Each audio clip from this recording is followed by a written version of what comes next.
A ver, ¿qué es lo que de verdad nos hace estar sanos o enfermos? ¿Son nuestros genes o es la sociedad en la que vivimos? Vamos a meternos de lleno a explorar dos formas de verlo, dos respuestas que, como veremos, a veces chocan de frente. Y es que, aunque parezca una pregunta simple, ¿por qué enfermamos?, la verdad es que lleva siglos sobre la mesa. Y hoy, más que nunca, la respuesta está en el centro de un debate apasionante entre dos grandes visiones que están moldeando ya mismo el futuro de la medicina. Vale, pues vamos a empezar por la primera de estas visiones, la que seguramente suena más a futuro, la que está revolucionando la medicina a nivel de cada persona, el enfoque súper-personalizado y tecnológico. Hablamos de la llamada medicina P4, y la idea, aunque suene compleja, es en realidad bastante fácil de entender y, bueno, revolucionaria. Se trata de dejar de vernos como un número en una estadística y empezar a tratarnos según nuestro propio mapa biológico, único y repetible. Y ojo, que esto no es algo que vaya a pasar en el futuro, ya está aquí. Estamos hablando de cosas increíbles como diseñar un tratamiento contra el cáncer que ataca específicamente la mutación genética de ese tumor, no de uno cualquiera. O de poder analizar el ADN de un bebé nada más nacer para saber a qué enfermedades podría enfrentarse y, claro, empezar a prevenirlas. Lo que esto supone, en el fondo, es un cambio de mentalidad brutal. Es pasar de ser reactivos, de esperar a que la enfermedad dé la cara para actuar, a ser proactivos, a anticiparnos.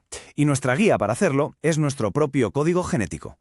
Pero claro, aquí surge una pregunta clave, una que lo pone todo un poco patas arriba. Este enfoque es potentísimo, sí, pero ¿y si estamos mirando en el sitio equivocado? ¿Y si los factores que más pesan en nuestra salud no están en el ADN, sino ahí fuera, en la calle, en el trabajo, en nuestra vida diaria? Pues para tirar de ese hilo, vamos a fijarnos en un estudio gigantesco a nivel mundial, que se topó con un factor de riesgo para los infartos que, curiosamente, no se puede medir en un análisis de sangre. Se trata del estudio InterHeart. Y cuando digo gigantesco, no exagero. Imaginaos, recopilaron datos en 52 países, en todos los continentes habitados. El objetivo era entender qué causa los infartos a escala planetaria. Y lo que encontraron fue una bomba. Resulta que el estrés, esa tensión constante en casa o en el trabajo que tanta gente sufre, llegaba a más que duplicar el riesgo de tener un infarto. O sea, un impacto al nivel de tener la tensión por las nubes o el colesterol disparado. La conclusión era inevitable. Nuestras experiencias, cómo nos sentimos, el estrés del día a día, no es algo que se quede en la cabeza. No, es un factor de riesgo real, físico, tan tangible para nuestro corazón como lo puede ser cualquier otro marcador biológico.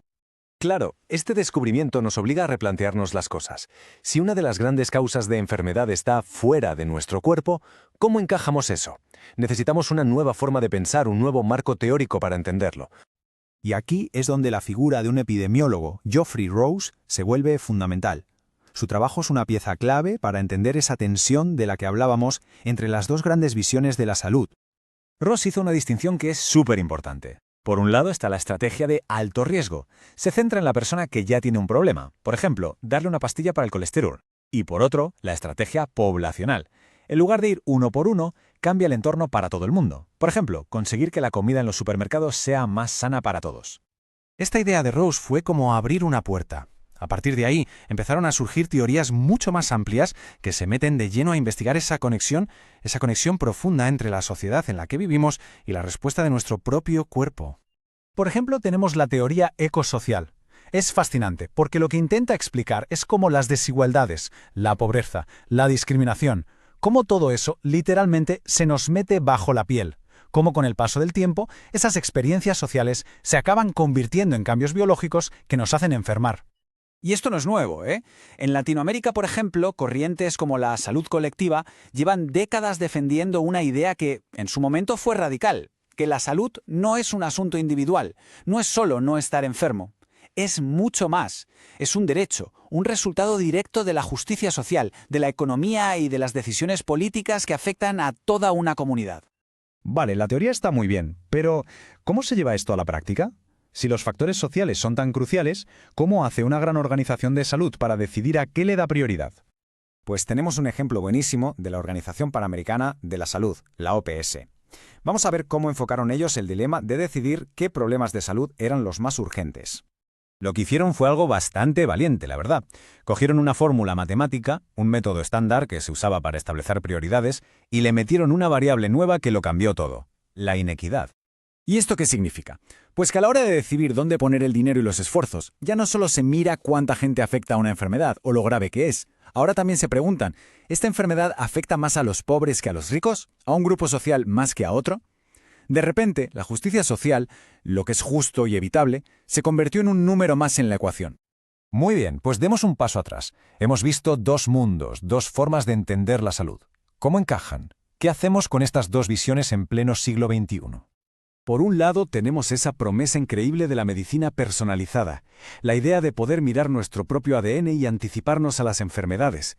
Y por el otro, la evidencia aplastante de que nuestro entorno social, el estrés que sufrimos, la desigualdad, la pobreza, nos afecta físicamente de forma profunda y totalmente medible.